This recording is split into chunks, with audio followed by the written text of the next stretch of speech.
In general? तो आपको मैं फिर this is incredible India. Bharat में एक गांव है, उसका नाम है शेतपाल। शेरपाल? शेतपाल शेतपाल? शेतपाल उस गांव का नाम है। उस गांव में जितने घर है ना, वो जब हर घर में उन्होंने एक बिल बना रखा है और हर घर में एक सांप रहता है। उनके बीच में सांप की इतनी मान्यता है कि आज भी उनके घर में जब कोई नया घर बनता है ना, तो उसमें उसके लिए जगह, उसके लिए एक बिल बनाया जाता है।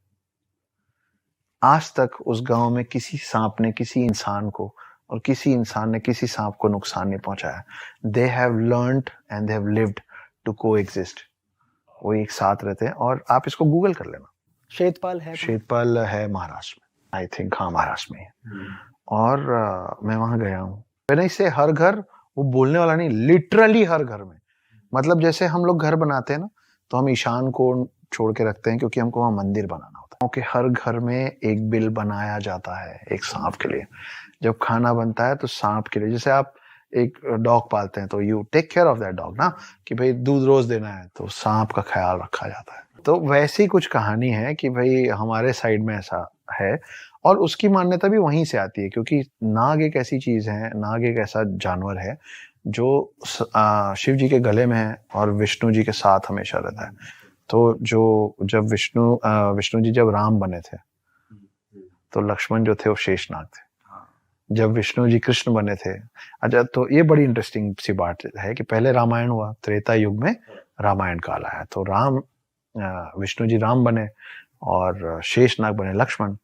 तो जब पूरा रामायण खत्म हुआ तो वापस गए तो शेषनाग बड़े नाराज थे।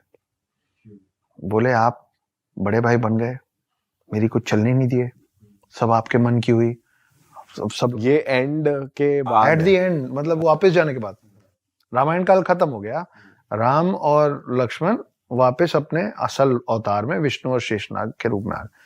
तो वो शिकायत किए विष्णु जी को कि बहुत गलत है, आप बड़े भाई बन के वहां चला रहे हैं अपनी, मेरी कोई सुन ही नहीं रहा है।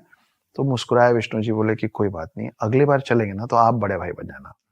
तो फिर जब कृष्ण बन के आया तो बड़े भाई बलराम थे, दाऊ, तो वो शेषनाग थे, है ना। तो ये दोनों में, शिव में और हालांकि ये दोनों नाग अलग अलग है। शिव जी के जो गले में वो वासुकी हैं और विष्णु जी जिस पे विराजमान होते हैं, लेटते हैं, वो शेषनाग है। शेषनाग के पीछे और एक बहुत अच्छी इंटरेस्टिंग कहानी है।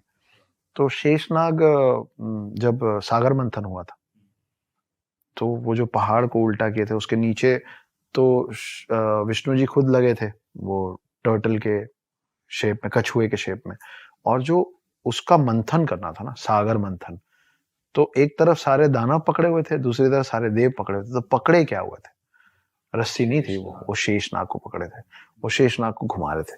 और शेषनाग को शेषनाग इसलिए कहते हैं क्योंकि हमारे में 4 युग होते हैं, सतयुग, त्रेता युग, द्वापर युग और कलयुग। आप मेरा हाथ जरूर देखिएगा कि सतयुग, त्रेता युग, द्वापर युग, कलयुग और फिर सतयुग, ये शेप बन रहा है डमरू का। और जब आप इसको बार बार बार बार चलाते जाएंगे ना तो ये शेप बन जाएगा इन्फिनिटी का, है ना। तो हमारे पास कलयुग के बाद वापस सतयुग शुरू होता है, और जब कलयुग में सब खत्म हो जाता है ना, तो जो एक नाग बचता है ना, जो एक नाग शेष बचता है, शेष मतलब होता है रिमेनिंग,